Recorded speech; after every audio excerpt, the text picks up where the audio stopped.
Amen. Salamat po, Ma'am Len. Salamat po, Church. Maraming salamat po. Hindi na po ako magtatagal sapagkat meron po akong na-prepare po na video presentation po before po ang akin pong preaching. Para po sa kaganapan po sa mission, Hebron Bible Baptist Mission po sa Palawan.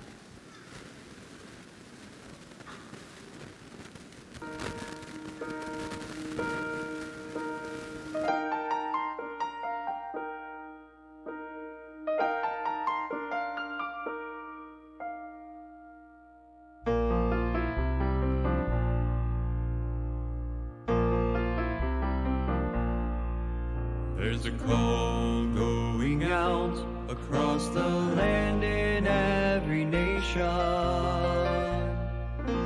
A call to those who swear allegiance to the cross of Christ. A call to true humility, to live our lives responsibly, to deepen our devotion to the cross at any price. Let us then be sober, moving only in the Spirit, as aliens and strangers in a hostile foreign land. The message we're proclaiming is repentance and forgiveness, the offer of salvation to a dying race of men. To love the Lord our God is the heartbeat of our mission, the spring from which our service overflows. Across the street or around the world, the mission's still the same. Proclaim and live the truth in Jesus' name. As a candle is consumed by the passion of the flame, spilling light unsparingly throughout a darkened room. Let us burn to know Him deeper than our service flaming bright. We'll radiate His passion and blaze with holy light. To love the Lord our God is the heartbeat of our mission, the spring from which our service overflows. Across the street or around the world, the mission's still the same. Proclaim and live the truth in Jesus' name. To love the Lord our God is the heartbeat of our mission, the spring from which our service overflows. Across the street or around the world, the mission's still the same. Proclaim and live the truth in Jesus' name. Proclaim and live the truth in Jesus' name.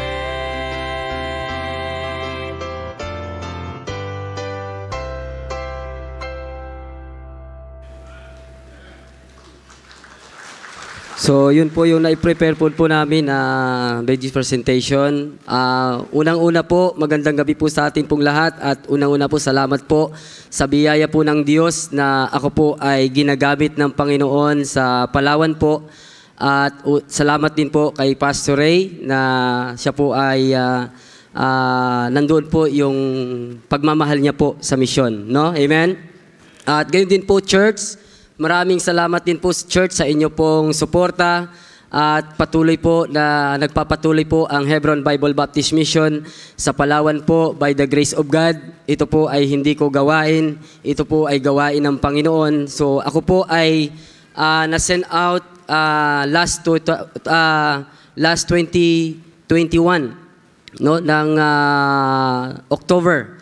And then sa akin pong pastor, sa akin pong sending church, at ako po ay magkaroon na po kami ng first mission anniversary po. No? So this coming March 7 ay preparation naman po kami sa March 7, 2023 ay kami po ay magkakaroon naman po ng second mission anniversary po. No, salamat po sa inyo pong prayer na nagpapatuloy po ang gawain at sa inyo po church, maging sa mga kapatirang nandito na nakailan ako, mga nagsuporta po sa akin.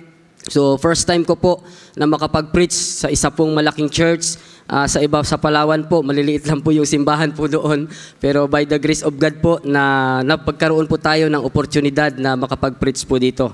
No? So, isa pong opportunity po ito. Salamat kay Pastor Ray, kay Ma'am Jima, at sa kanya pong pamilya, no, na ako po ay binigyan po ng pagkakataon. So, isang desire ko po ito nung ako po ay Bible student pa lamang. Habang po ako ay nagmamap po dyan, naglilinis po ako ng church. So, ang puso ko, sabi ko, darating ang panahon, no, na ako po ay gagamitin ng Panginoon. So by the grace of God po ay ang desire ko na one day ay makapag-preach po ako sa pulpito pong ito. At ito po ay sinagot po ng Panginoon. Amen? So salamat po sa inyo pong lahat at hindi na po tayo magtatagal sapagkat 45 minutes lang po ang sa akin pong oras po na makapag-preach po mga kapatid. So ngayon po ay pag-aaralan po natin mga kapatid, ang tema po ng atin pong mensahe, ngayon pong gabi pong ito, a life of total commitment. A life of total commitment. So napakahalaga po ito mga kapatid sa atin pong buhay. Bawat isa po sa atin, meron po tayong kanya-kanyang mga commitment. But ang tanong po mga kapatid, kumusta po yung atin pong commitment sa Panginoon? Hello? Amen? So kaya po, ngayon pong gabi pong ito, ay tayo po tumayong lahat at buksan po natin ang atin pong mga Bible and Luke chapter 9 verse 23. Luke chapter 9 verse 23 sa atin pong mga Biblia. Luke chapter 9 verse 23, kung nandyan na po, say amen. So basahin po natin ang sabay-sabay, kung yan po ay sa Bisaya Bible or English Bible. At babasahin ko po sa Tagalog sa akin pong Bible ngayon pong gabi pong ito. Basahin po natin, read it now, read. At sinabi niya sa lahat, kung ang sino mang tao ay ibig sumunod sa akin, ay tumanggi sa kanyang sarili at pasanin sa araw-araw ang kanyang cross at sumunod sa akin. Tayo po'y manalangin. Dakilang Diyos na makapangyarihan sa lahat, maraming salamat po sa gabi pong ito, Panginoon, sa isa pong pribileyo na ako po ay makapangaral po ng iyong salita. Salamat po mga kapatid sa mga kapatiran po dito, Panginoon, sa Pigkarangan Bible Baptist Church. Salamat po kay Pastor Ray, sa kanyang pamilya at sa mga kasamang pong pastor na nandito, Panginoong Diyos. Kami po ay iyong pagpapalain, Panginoon, at pagpalain mo po ang iyong salita ngayon pong gabi pong ito at i-empower mo, Panginoong Diyos, ang mensahe. Itago mo po ang iyong mensahero, Panginoong Diyos, sa krus ng Kalbaryo, sapagkat ang katauhang ito, Panginoong Diyos, ay makasalanan. Ngunit, Panginoon, makita ang iyong kapangyarihan at ang kadakilaan, Panginoong Diyos, ang iyong kapangyarihan, Panginoon, ang maitaas sa gabi pong ito, Panginoon. Patawad po sa lahat ng aming mga pagkukulang. Ito lamang po ang aming hiling at dalangin. In Jesus' name I pray. Amen and amen. Tayo po'y maupong lahat. So ngayon pong gabi pong ito ay pag-uusapan po natin a life of total commitment. So kung pag sinabi pong commitment, ibig sabihin po, ito po ay napakahalaga sa Diyos. Amen? Napakahalaga po sa Panginoon yung kanya-kanya po nating mga commitment sa bawat isa po sa atin para po sa atin pong Panginoon. Ang tanong po, ngayon pong gabing ito, ang mensahe ng Panginoon, ang tanong niya po, kumusta po yung ating commitment sa Diyos? Kumusta po yung kanya-kanya po nating commitment? Ito po ba ay nagagampanan po ba natin bilang isang mananampalataya ng atin pong Panginoon? Sapagkat ang isa pong commitment po yan, hindi po iyan nakakalimutan ng Diyos. At darating ang panahon, kung iyong kinalimutan yan, darating ang panahon na sisingilin ka ng Diyos. Amen? At ikaw ay sisingilin ng Panginoon. Gusto ko pong pag-usapan po natin ang buhay po ni Joshua. No? Sa buhay po ni Joshua. But ang sabi po dito in John chapter 15, verse 16, John chapter 16, verse 16 po, mga kapatid, before po tayo pumunta sa buhay po ni Joshua, ang sabi po dito, John chapter 16, verse 15, John chapter 15, verse 16, Ye have not chosen me, but I have chosen you, and ordained you that ye should go and bring forth fruit, and that your fruit should remain, that whosoever shall ask of the Father in my name, He may give it you. Kung atin pong makikita, mga kapatid, wala pong dahilan na hindi ka magkaroon ng commitment sa Diyos sapagkat ikaw ay pinili ng Diyos. Amen?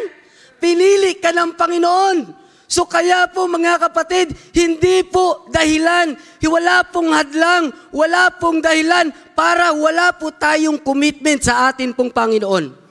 Sapagkat sinabi ng Diyos, ikaw ay pinili ko, kayo ay pinili ko bilang mga anak ng Panginoon. Bilang anak ng Diyos, mapalad po tayo mga kapatid. Amen? Mapalad po tayo na tayo ay pinili ng Diyos. Maraming mga tao ang gustong maligtas. Maraming mga tao ang gustong makaalam ng katotohanan. Pero sa dami ng tao sa mundong ito, mga kapatid, isa ka sa pinili ng Diyos. Amen? Isa ka sa pinili ng Diyos na gamitin ng Diyos. At ako po ay natutuwa na marami po, nakikita ko po yung mga Bible student, ang dami na po nilang yun. Ang dami na po mga manggagawa ng Diyos. Darating ang panahon na sila po ay gagamitin ng Diyos. Hindi lamang po sa pagpapastor, maging bilang isang miyembro ng iglesyang lokal ng Panginoon. Maaaring ikaw ay gamitin sa iba't ibang mga bagay. Basta ikaw ay willing magpagamit. Amen? Willing magpagamit sa Diyos. Willingness. No? So, number one, commit. So, makikita po natin si Joshua commit to the Lord. No? And Joshua chapter 1. Buksan po natin ang atin po mga Bible. Joshua chapter 1.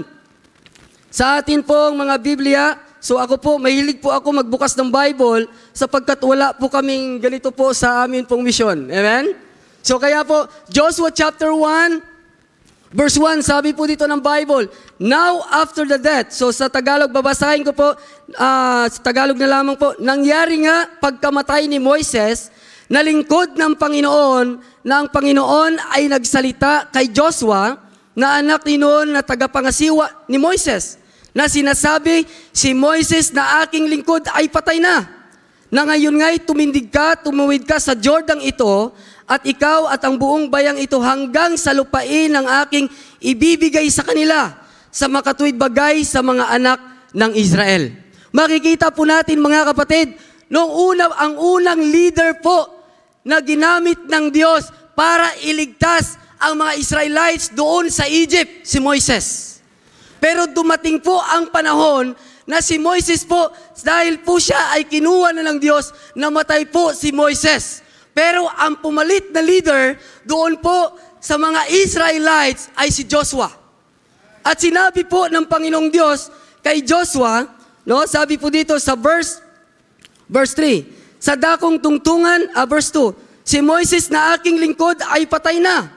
Ngayon nga'y tumindig ka sa Jordan ito, ikaw at ang buong bayang ito, hanggang sa lupain ng aking ibinigay sa kanila, sa makatuwid bagay sa mga anak ni Israel. Verse 3, bawat dakong tungtungan ng talampakan ng inyong paa, ay naibigay ko na sa inyo, gaya ng sinabi ko kay Moises. In verse 4, mula sa ilang at sa Libanong ito, hanggang sa malaking ilog ng Euphrates, sa buong lupain ng mga Hitiyo, at hanggang sa malaking dagat sa dakong nilulubugan ng araw, ay nagiging inyong hangganan.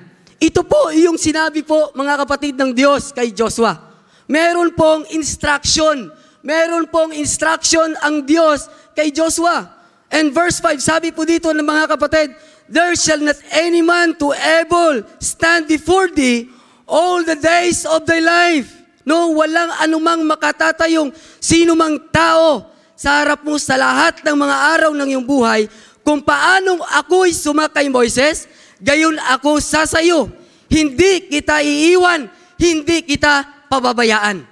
Sinabi po ng Panginoon kay Joshua, yung commitment ng Panginoon kay Joshua, sinabi niya, hindi kita iiwan, hindi kita pababayaan. Mga kapatid, sa buhay po natin, anumang problema, anumang trials na dumating sa ating pong buhay, ang sabi ng Diyos, hindi kita iiwan, hindi kita pababayaan. Amen? Salamat po sa Panginoon na hanggang ngayon ay ginagamit po tayo ng Diyos. Ano po ang sabi po dito mga kapatid? And 1 Peter chapter 5, verse 7. Buksan po natin ang atin po mga Bible. 1 Peter chapter 5. 1 Peter chapter 5, verse 7. Okay? 1 Peter chapter 5, verse 7, sabi po dito, na inyong ilagak sa Kanya ang lahat ng inyong kabalisahan, sapagkat kayo'y ipinamagmamalasakit niya. No? Casting all your care upon Him to He carry it for you. Be sober, be vigilant, because your adversary the devil, a rolling lion, walking about seeking whom he may devour. So mga kapatid, minsan po inaatake po tayo ng dyablo, minsan yung atin pong pananampalataya ay nanghihina, yung tayo ay nalulupaypay sa atin pong pananampalataya. Pero sabi po ng Panginoon kay Joshua, Joshua, be strong. Magpakalakas ka, no? Magpakatibay ka. Balikan po natin sa Joshua chapter 1. Okay? Balikan po natin ang Joshua. Joshua chapter 1, verse 6. Sabi po dito, be strong of a good courage. No? And verse 6, magpakalakas ka at magpakatapang ng mabuti. Okay? Sapagkat ang iyong ipinamamana sa bayang ito, ang lupain na aking inisumpa sa kanilang mga magulang na ibibigay sa kanila. And verse 7, magpakalakas ka lamang at magpakatapang ng mabuti na isagawa mo nga ang ayon sa buong kautusan na iniutos sa iyo ni Moises na aking lingkod. Huwag kang liliko sa kanan o sa kaliwa upang ikaw ay magtamo ng mabuting kawakasan. Ang instruction po ng Diyos, huwag kang liliko sa kanan, huwag kang liliko sa kaliwa. Ibig sabihin, sabi ng Panginoon, straight ka lang. Amen? Tuloy lang. Nandoon ka na eh. Ginagawa mo na. Naglilingkod ka sa Panginoon. Ang sabi ng Diyos, huwag kang liliko sa kaliwa, huwag kang liliko sa kanan. Pero usahay mga kapatid, ang Kristonahanon, gigamit na sa Ginoo, usahay magpagamit pa sa Ginoo. Hello? Sa yawa. No? Sabi ng Bible, hindi tayo pwedeng maglingkod sa dalawang Panginoon. Hindi ka pwedeng Sunday po tayo sa service, sa Sunday tayo, pero pagdating sa ibang araw, iba yung buhay po natin. Hello, amen? Sabi ng Panginoon, dapat patuloy lang. Kaya sabi ng Panginoon kay Joshua, magpatuloy ka, be strong. And verse 8, mga kapatid, this book of the law shall not depart out of thy mouth, but thou shalt meditate therein day and night, that thou mayst observe to according to all that is written therein. For then thou shalt make thy way prosperous, and thou shalt have good success. Kapag tayo po ay babad, pag tayo niyakap natin yung salita ng Diyos, dito ang minahal natin, yung salita ng Panginoon, meron pong katagumpayan sa atin pong buhay. Amen? Merong successful. Ang totoo pong successful, hindi po kung ano yung natapos po natin. Yes, sa mundo pong ito po yung nakikita po natin. But ang totoong successful mga kapatid, yung ikaw merong kang Diyos sa buhay mo. At ikaw ay naglilingkod sa atin pong Panginoon. Amen? Yun po ang totoong successful. Anuhin po natin yung mga yung mga bagay na natanggap natin kung yan ay hindi magamit sa kalooban ng Panginoon. Kung yan ay hindi magamit sa buluhaton sa Ginoo. Di ba? But salamat mga kapatid, no? Dire, salamat sa inyong tanan na kamo ay nagpadayon sa pulong sa Ginoo. Nagpadayon sa pagpangalagad sa Ginoo. Amen? So, balik po tayo in verse 9. Verse 9 po, mga kapatid. Verse 9. Sabi po dito, hindi ba kita inutusan, ikaw ay magpakalakas? No? In-encourage ng Diyos si Joshua, magpakalakas ka at magpakatapang ng mabuti. Huwag kang matakot ni Mang Lupaypay, sapagkat ang Panginoon mong Diyos ay sumasa iyo saan ka man pumaroon. Mga kapatid, ang Diyos po natin, mga kapatid, tandaan po natin, kasama po natin po palagi. Minsan, sabi ng sabi po ng isang miyembro, Pastor, para akong nag-iisa, para akong walang kasama, nag-iisa lang ako. Kasama mo ang Diyos. Amen? Feeling mo lang, nag-iisa ka. Kaya minsan may Kristiyano, may mga nakilala akong mananampalataya. No? Nagpakamatay. Kasi ang feeling nila, nag-iisa sila. Pero, mga kapatid, kasama po natin ang atin pong Panginoon. Ang tanong, tayo po ba, gusto ba nating makasama ang ating Panginoon? Pinili ka ng Diyos. Anong sabi ng Bible in James chapter 4 verse 8? James chapter 4 verse 8. Sa atin pong Bible. James chapter 4 verse 8. Ano po sabi po dito ng Bible? Draw nigh to God and He will draw nigh to you. Lumapit kayo sa akin at ako ay lalapit sa inyo. Pero ang prinsipyo po ng Diyos, kapag ikaw ay lumayo, siyempre nakaagwat din ng Diyos. Pero kung lumapit ka sa Panginoon, lalapit din ang Panginoon sa iyo. Ang Diyos po, naghihintay lang po mga kapatid sa atin. Amen? Naghihintay lamang po ang atin pong Panginoon sa atin po. Sa paglilingkod po natin sa atin pong Panginoon. No?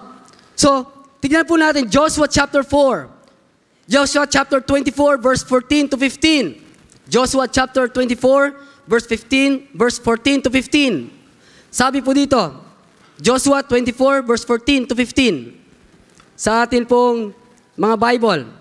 Okay? Ano po ang sabi po dito ng Bible? Ito po mga kapatid, yung commitment. Ito po yung commitment ni Joshua. No? Yung commitment niya sa Panginoong Diyos.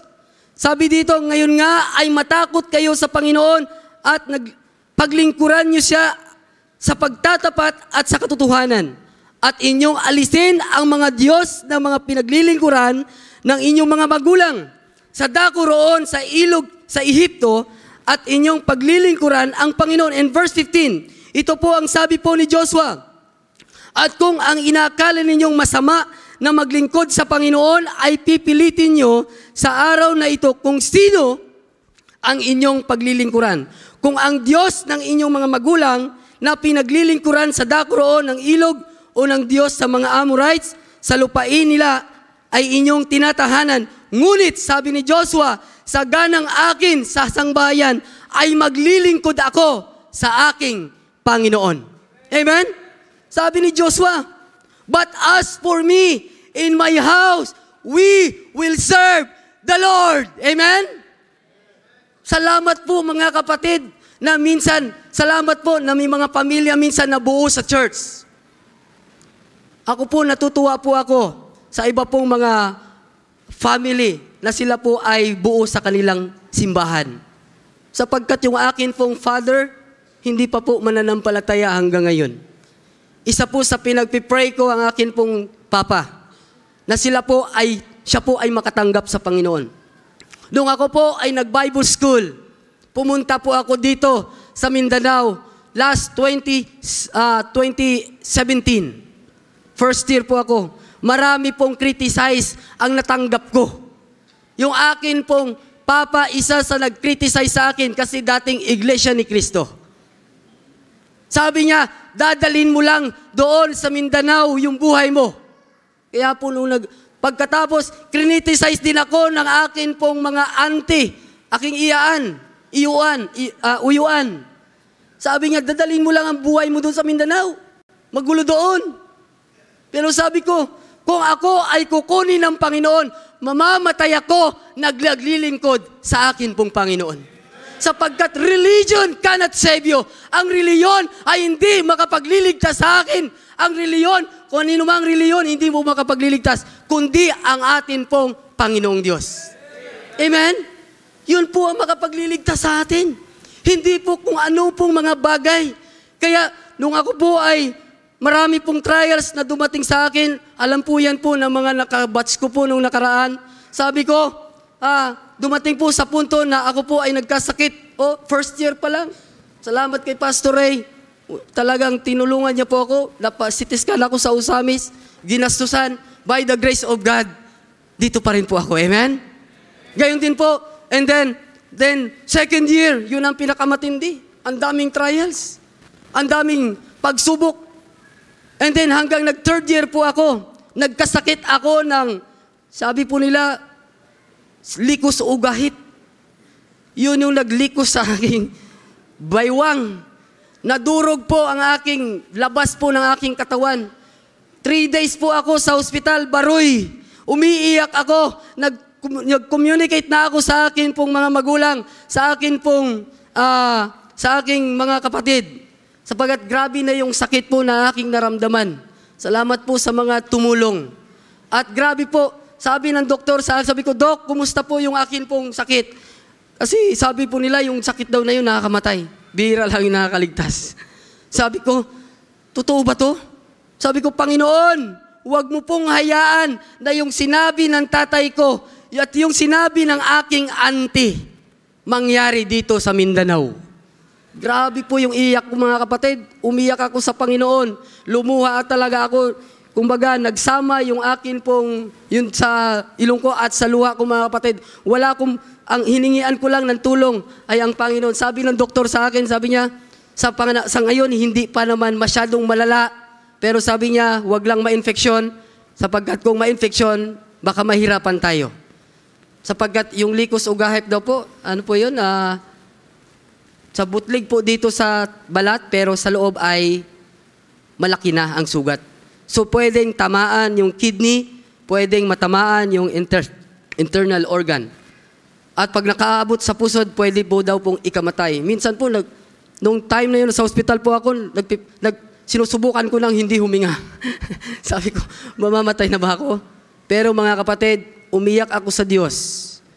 Isang oras lang po mga kapatid. By the grace of God, yung aking sugat. Parang litson po yan mga kapatid. Marami po nakasaksi mga Bible student that time. Para po, yan po, natuyo po lahat. By the grace of God. Gumaling po ako mga kapatid. Sabi ko, Panginoon, huwag mong hiyain ang iyong pangalan. Sabi ng aking kapatid, Kuya, umuwi ka na. Mas mas magandang dito ka mamatay, at least nandito ka. Sabi niya, dalhin. Tapos dahil gusto nilang gumaling, sabi niya, dalhin ko para madala ka namin doon sa albularyo, pambihira. Sabi ko, hindi ako magpapadala sa albularyo.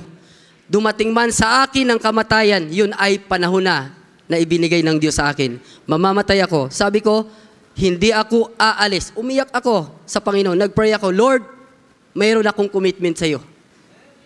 Ang commitment ko, tapusin ko ang Bible School. Sabi ko, Panginoon, hindi po ako aalis sa Bible School, patay man o buhay. Nagpatuloy po ako by the grace of God. Salamat sa Panginoon. Tinubag sa Ginoo ang akong desire. Nakatindog ako dire. I encourage to every one of us, Bible student, continue serving the Lord. Kung ano po ang binigay ng Panginoon sa akin, kaya rin pong ibigay sa iyo. Kaya rin pong ibigay ng Panginoon sa bawat isa po sa atin. Amen? Sa akin po, nung umuwi po ako sa Palawan, hindi ko po dinesire na mapastor kaagad. Sabi ko, uuwi ako sa Palawan, kaya gusto kong mag-soul-winning, gusto kong magtulong sa pastor ko. Sinabi ko na, tinapat ko na yung pastor ko. Sabi ko, pastor, gusto ko po maging second man mo. Kung saan ka, nandoon ako. Pero nung dumating po ako doon, sinin out man ako. Salamat mga kapatid, merong plano ang Diyos sa akin pong buhay. May mga kasipyatan sa kinabuhi, pero mga kapatid, ang Diyos, tinitignan niya po yung puso natin. Amen? Ang Diyos po nakatingin po sa ating pong puso. Ano ang sabi po ni Joshua? Ano po yung commitment ni Joshua, mga kapatid? Ang sabi po ni Joshua, but as for me, in my house, we will serve the Lord. Ako ay maglilingkod kasama ang aking buong sambahayan. Salamat mga kapatid sa inyong kinabuhi na inyong gipagamit sa Ginoo. No? Number 1, commit. And number 2, committed. Kung atin po makikita, in Daniel chapter 6, buksan po natin ang atin po mga Bible. Daniel chapter 6. Daniel. Okay? Daniel chapter 6. Ayan. Daniel chapter 6. Sa atin po mga Bible. Daniel chapter 6 verse 7. Sabi po dito, ito po, tignan po natin yung buhay ni Daniel. Okay? Kung atin po makikita, ang lahat ng mga pangulo at kaharian, ang kinatawa ng mga satrapa at mga kasangguni at ang mga gobernador ay nagsanggunian upang maitatag ang isang palatuntunan ng hari sa kaharian at ang upang malagda ang isang pasyang mahigpit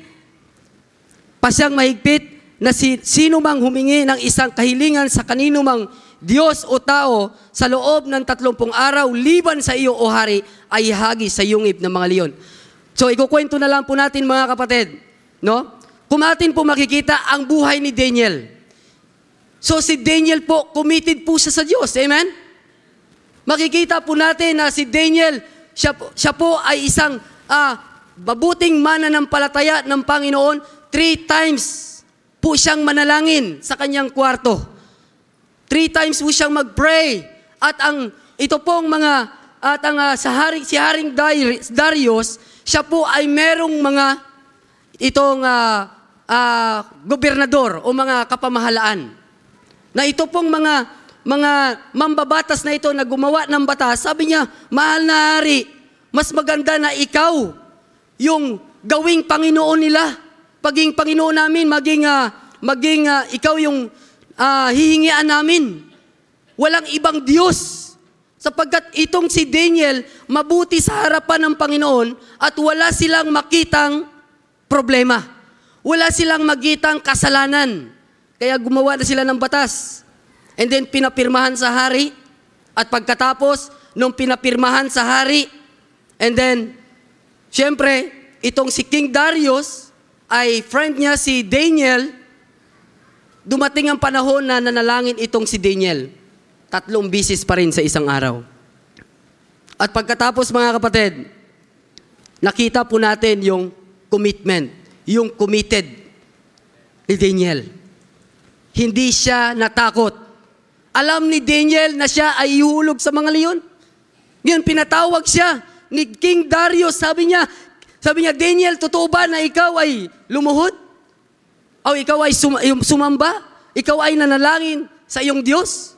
Opo. Walang nagawa si King Darius. Hinulog si Daniel sa yungib ng mga leon. Nalungkot ang hari. Sabi ng hari, isang araw isang gabi hindi siya nakatulog dahil sa kalungkutan, dahil kaibigan niya si Daniel Ikaw mayroong kaibigan, tapos mamamatay bukas. Diba? Malulungkot ka. Pero dahil pinag-ingatan siya ng Panginoon, pinag-ingatan si Daniel, bago pa lang po bumagsak sa yungib ng mga leon si Daniel.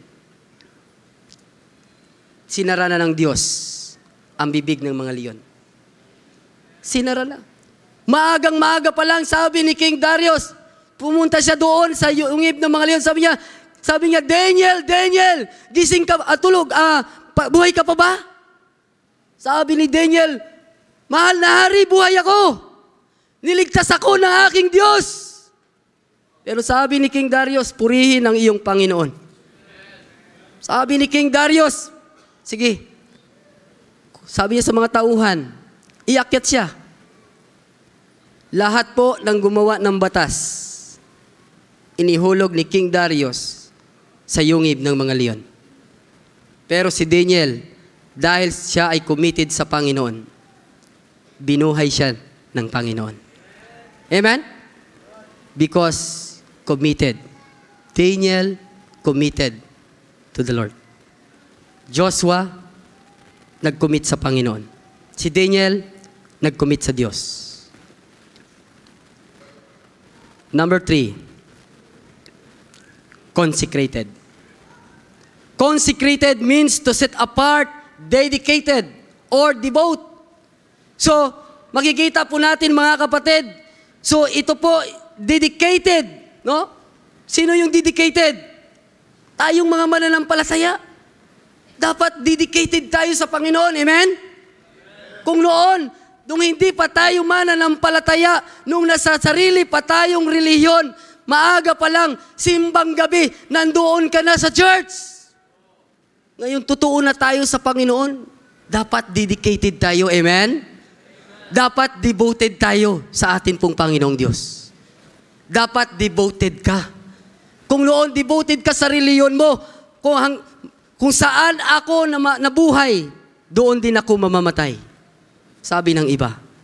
Pero by the grace of God, niligtas ng Panginoon, naglilingkod na sa Diyos ngayon. Amen? Meron po akong isa pong member, isang men. Sinulwining ko po siya. Grabe ka pilosopo na pagkatao talaga. Sabi ko, wag ka sanang magpilosopo sa akin. Pero mga kapatid, 3 doktor na, nagkasakit siya. One time.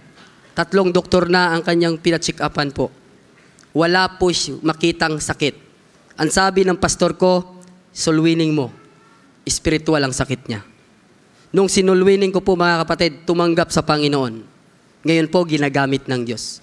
Yung bahay po niya mga kapatid, ng ilang mag-asawa, baptist po yung kayang asawa, pero siya napapaikutan ng baptist, ng mananampalataya, ayaw niyang maniwala, ayaw niyang manampalataya. Kumbaga sa Bisaya, bugoy-bugoy ba? Mananampalataya ang asawa, pero siya hindi mananampalataya.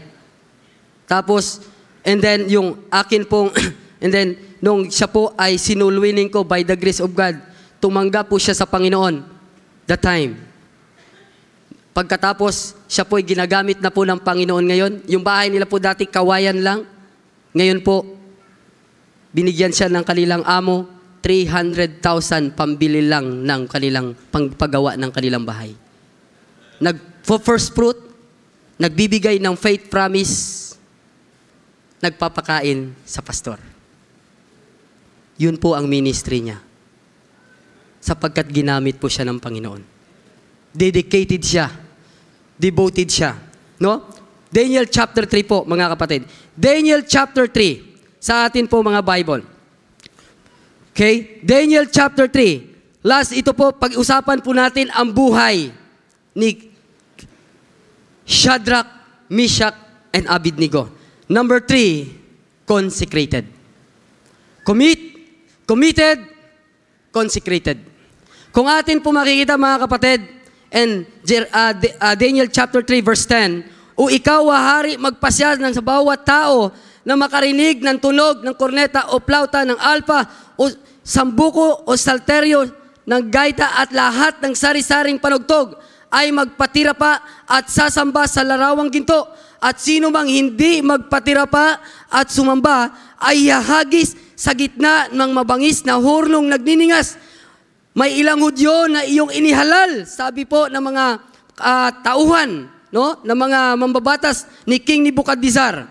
Sina Shadrach, Meshach at Abednego, ang mga lalaking ito o hari ay hindi pinakundanganan, sila'y nangaglingkod sa kanilang mga Diyos ni nagsisamba sa mga larawang ginto na iyong itinayo. And verse 13, nang magkagayoy sa puot at pusok ni King Nebuchadnezzar, ay nag-utos na dalhin sina Shadrach, Meshach at Abednego sa kanila ngang dinala ang mga lalaking ito sa harap ng hari. In verse 14, si King Nebuchadnezzar ay sumagot at nagsabi sa kanila, sinasadya baga ninyo o Shadrach, Meshach at Abednego na kayo'y hindi maglingkod sa aking Diyos at magsisamba sa mga larawang ginto na aking itinayo? Kung magkagayoy magsihanda sa panahong inyong marinig ang tunog ng korneta o ng plauta, alpa at ang iba pang mga kagamitan, mga tupanugtog at lahat ng sari-saring panugtog na mga patirapa at magsisamba sa larawan na aking iginawang mabuti. Ngunit kung kayo'y hindi magsisamba, kayo ay ihagis ding yaon sa gitna ng mabangis na hurnong nagdinigas na sinong Diyos ang magliligtas sa inyo sa aking mga kamay. Makita po natin mga kapatid, yung buhay po ni Shadrach, Meshach at Abednego na sila po ay consecrated. Na kahit mamatay sila, hindi sila sasamba sa larawang ginto na iginawa ni King Nebuchadnezzar. Dumating po ang panahon na nagtumunog yung ito pong mga trompa, mga kapatid, yung mga sa alpa na panugtog po sa Babylonia, pero hindi po sumamba si Shadrach, Meshach at Abednego. Sila po ay nagsamba sa kanilang Panginoon. Isinumbong sa hari at itinapon doon po sa horno na 7 times na pinainit. At sila ay pinarusahan ng Panginoon. Lalo ni King Nebuchadnezzar. Pero hindi po sila namatay. No? Sabi ng hari, nung sila ay itinapon doon sa horno na nagniningas, sabi niya, di ba 3 lang ang ating itinapon? Bakit 4 yung nakikita ko? At ito ay parang Diyos. Pero sabi ng kanyang sundalo, mahal na hari, yun po ay ang kanilang Panginoon. Tinignan po, pinalabas ng hari sa niya, palabasin. Wala pong kasugat-sugat, walang kasulog-sulog ang kanilang damit. Wala po silang galos o ano paman. Hindi sila nasunog. Bakit? Dahil sa kanilang pananampalataya sa Panginoon. Anong sabi ng Panginoon? Kahit isang hibla ng iyong buhok, no? Ay hindi mababawasan. Salamat po sa Panginoon po natin. Ano man pong trials na dumating sa atin pong buhay, kasama po natin ang Diyos. Daniel, Joshua, nag-commit sa Panginoon. Daniel, committed sa Panginoon. Shadrach, Meshach, and Abednego, consecrated sila. Amen? Ang tanong po ngayong gabi pong ito, mga kapatid, kumusta ang iyong commitment? Nagpapatuloy po ba tayo sa ating commitment? O naundang na ang atong commitment sa Ginoo? Daghang mga trials na moabot sa atong kinabuhi.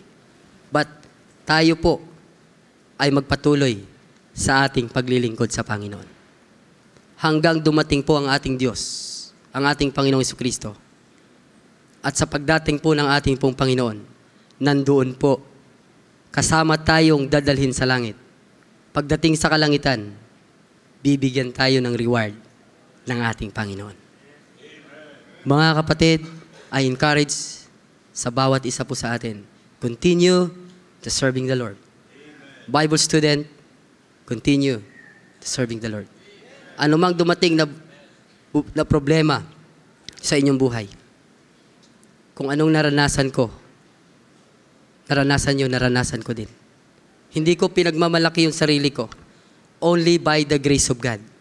Hindi ko po akalain na ako'y gamitin ng Diyos. At ito po, dinesire ko po talaga. Sabi ko, Panginoon, sa pagbalik ko po sa pigkarangan, kung ako man po ay maging pastor, gusto ko pong makapag-preach sa pulpitong ito. At salamat sa Panginoon na dinilig po ng Panginoon. Salamat sa mga leaders ko po Pastor Lloyd, Brother GP, sa mga members, Pastor King, amen, sa aking leader. So po, sila po yung mga nagtulong sa akin, nag-train, and then especially sa atin pong pastor, Pastor Ray Sobrabas. Maraming salamat po. God bless you at pagpalain po tayo ng Panginoon.